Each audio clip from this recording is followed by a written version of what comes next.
मुझे पैसों की सख्त ज़रूरत है। आपको आराम की सख्त ज़रूरत है। गरीबों को भोजन की सख्त ज़रूरत है। बच्चों को अच्छे से पढ़ने की सख्त ज़रूरत है। तो गाइस इस तरह के सेंटेंसेस जो कि अक्सर हमें हमारी डेली लाइफ में न जाने कितने ही बार इनका यूज़ करना होता है, जिनमें कि हमें बोलना पड़ जाता है की सख्त ज़रूरत है। तो गाइस इस तरह के सभी सेंटेंसेस को इंग्लिश में बोलने के लिए एक फ्रेज़ यूज़ किया जाता हुआ है, इन dire need of. In dire need of, जिसका हिंदी में नहीं होता है की सख्त ज़रूरत। तो आइए इसको स्ट्रक्चर में कैसे यूज़ किया जाता है देखते हैं। तो सबसे पहले बोला जाता है सब्जेक्ट, उसके बाद में हेल्पिंग वर्ब, हेल्पिंग वर्ब के बाद बोला जाता है इन डायर नीड ऑफ, उसके बाद में नाउन या फिर प्रोनाउन या फिर वर्ब है तो वर्ब में आईएनजी प्लस अदर वर्ड। तो आइए अब यहाँ पे कुछ एग्जाम्पल्स लेते हैं ताकि इसे और बेटर तरीके से सीख सके। मुझे पैसों की सख्त ज़रूरत है। I am in dire need of money. I am in dire need of money. आपको आराम की सख्त ज़रूरत है। You are in dire need of taking rest. You are in dire need of taking rest. गरीबों को भोजन की सख्त ज़रूरत है। The poor are in dire need of food. The poor are in dire need of food. बच्चों को अच्छे से पढ़ने की सख्त ज़रूरत है। Children are in dire need of studying well. Children are in dire need of studying well. उससे डॉक्टर से मिलने की सख्त ज़रूरत है। He is in dire need of consulting a doctor. He is in dire need of consulting a doctor. मुझे तुम्हारी मदद की सख्त ज़रूरत थी। I was in dire need of your help.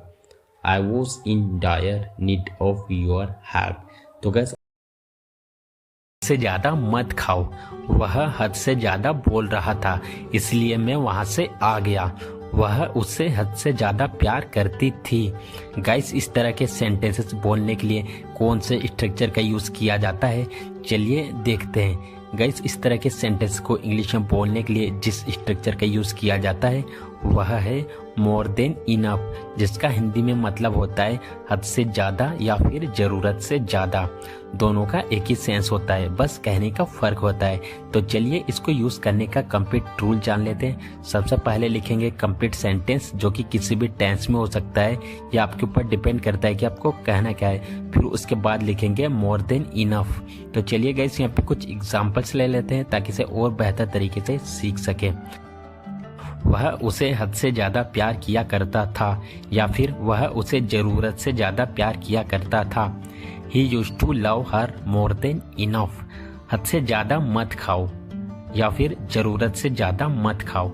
Don't eat more than enough. तुम ज़रूरत से ज़्यादा चालाक बनने की कोशिश कर रहे हो, या फिर तुम हद से ज़्यादा चालाक बनने की कोशिश कर रहे हो। You are trying to be clever more than enough. वह हद से ज़्यादा बोल रहा था इसलिए मैं वहाँ से वापस आ गया। He was speaking more than enough. That's why I came from there. मुझे हद से ज़्यादा कॉफ़ी पसंद है। I like coffee more than enough. या फिर मुझे हद से ज़्यादा या फिर ज़रूरत, दोनों में से आप किसी का भी यूज़ कर सकते हो। मुझे हद से ज़्यादा घूमना पसंद है। I like traveling more than enough. वह उससे मिलने के लिए मरा जा रहा है। वह शादी करने के लिए मरी जा रही थी। मैं तुमसे बात करने के लिए मरा जा रहा हूँ। तुम उसके साथ जाने के लिए क्यों मरे जा रहे हो। गाइस इस प्रकार के सेंटेंसेस अक्सर हमें डेली लाइफ में बोलने होते हैं। तो आज की इस वीडियो में मैं आप लोगों को सिखाने वाला हूँ कि इन्हें इंग्लिश में कैसे बोला जाता है। मेनली 2 रूल्स का यहाँ पर यूज़ किया जाता है। डाइंग टू प्लस वर्ब की फर्स्ट फॉर्म, सेकेंड है डाइंग फॉर प्लस नाउन। आप दोनों में से किसी का भी यूज़ कर सकते हो अकॉर्डिंग टू द सिचुएशन। तो गाइस यहाँ पर सच में मरने की बात नहीं हो रही है। इन फ्रेज में डाइंग टू का मतलब बहुत ही तड़प या फिर उत्सुकता के रूप में किया जा रहा है। ये दोनों बहुत ही इम्पोर्टेंट स्ट्रक्चर है। आप इनका यूज़ ज़्यादा से ज़्यादा करें। आप इनका यूज़ इंग्लिश स्पीकिंग और राइटिंग दोनों में कर सकते हैं। तो चलिए गाइस इसका कंप्लीट स्ट्रक्चर जान लेते हैं। सबसे पहले लिखेंगे सब्जेक्ट, फिर उसके बाद लिखेंगे इज एम आर, फिर plus dying to plus verb की फर्स्ट फॉर्म प्लस ऑब्जेक्ट। अगर आपका सेंटेंस पास्ट में है तो वाज और वर का यूज़ करेंगे। सिंगुलर है तो वॉज का यूज करेंगे, प्लूरल है तो वर का। और सेकेंड स्ट्रक्चर है subject plus is am are, was, were plus dying for plus noun या फिर ऑब्जेक्ट। तो गाइस चलिए यहाँ पे कुछ एग्जांपल्स ले लेते हैं ताकि इसे और बेहतर तरीके से सीख सके। वह उससे मिलने के लिए मरा जा रहा है। He is dying to meet her. He is dying to meet her. वह शादी करने के लिए मरी जा रही थी। She was dying to get married. She was dying to get married. मैं तुमसे बात करने के लिए मरा जा रहा हूँ। I am dying to talk to you. I am dying to talk to you. तुम उसके साथ जाने के लिए क्यों मरे जा रहे हो? Why are you dying to go with her? Why are you dying to go with her? मुझे पता है तुम बहुत थके हुए हो और सोने के लिए मरे जा रहे हो। I know you are so tired and dying to sleep. I know you are so tired and dying to sleep. वह उसके लिए मरी जा रही है। She is dying for him. She is dying for him. मेरी बात करवा देना उससे। मैं तुम्हारी बात करवा दूंगा उससे। तुम्हें उससे मेरी बात करवा देनी चाहिए थी। क्या तुम उससे मेरी बात करवा सकते हो?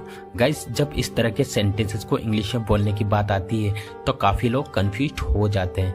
तो चलिए आज सीखते हैं इस तरह के सेंटेंसेस को इंग्लिश में कैसे बोला जाता है जिसमें हम किसी से किसी की बात कराने का जिक्र करते हैं। गाइस सबसे पहले आप लोगों को एक बात बता दूं, यह पॉजिटिव वर्ब का टॉपिक है। इस तरह के सेंटेंसेस को बोलने के लिए मेक का यूज किया जाता है जो कि पॉजिटिव वर्ब है। चलिए इसको यूज करने का कंप्लीट रूल देख लेते हैं। इसके रूल के लिए सबसे पहले बोला जाता है सब्जेक्ट, सब्जेक्ट के बाद हेल्पिंग वर्ब, हेल्पिंग वर्ब के बाद बोला जाता है मेक और मेक के बाद बोला जाता है ऑब्जेक्ट प्रोनाउन या फिर किसी का नाम। कुल मिलाकर यहाँ पर उनका जिक्र किया जाएगा जिसकी बात करवाने का जिक्र हो रहा है। और उसके बाद बोली जाती है वर्ब की फर्स्ट फॉर्म और उसके बाद टू के बाद फिर से ऑब्जेक्ट प्रोनाउन या फिर किसी का नाम। यहाँ पर उस ऑब्जेक्ट या प्रोनाउन को बोला जाएगा जिससे बात करवाने का जिक्र हो रहा है। तो गाइस एक और बात बता देना चाहूँगा, जो मेक है वो टेंस के अकॉर्डिंग उसकी फॉर्म चेंज होती रहेगी। जैसा टेंस होगा उसके अकॉर्डिंग मेक की फॉर्म चेंज होती जाएगी। तो चलिए यहाँ पे कुछ एग्जांपल्स लेते हैं गाइस ताकि इसे और बेहतर तरीके से सीख सके। मैं तुम्हारी बात करवा दूंगा उससे। I will make you talk to him. मैं उसकी बात करवा दूंगा तुमसे। I will make him talk to you. मेरी बात करवा देना उससे। Make me talk to him. उसकी बात करवा देना मुझसे। Make him talk to me. मैंने किसी से बात नहीं करवाई उसकी। I didn't make him talk to anyone. क्या तुम अपने भाई से बात करवा सकते हो? Can you make me talk to your brother. तुम्हें मुझसे बात करवा देनी चाहिए थी उसकी। You should have made him talk to me. वो उसकी रोहित से बात करवा रहा है। He is making her talk to Rohit. अगर पहले पता होता तो मैं तुम्हारी बात करवा देता उससे। If I had known earlier I would have made you talk to him. Guys आज के लिए बस इतना ही। अगर आपको वीडियो अच्छा लगा है तो वीडियो को लाइक करें, साथ ही साथ में चैनल को सब्सक्राइब करना ना भूलें। मिलता है नेक्स्ट वीडियो में।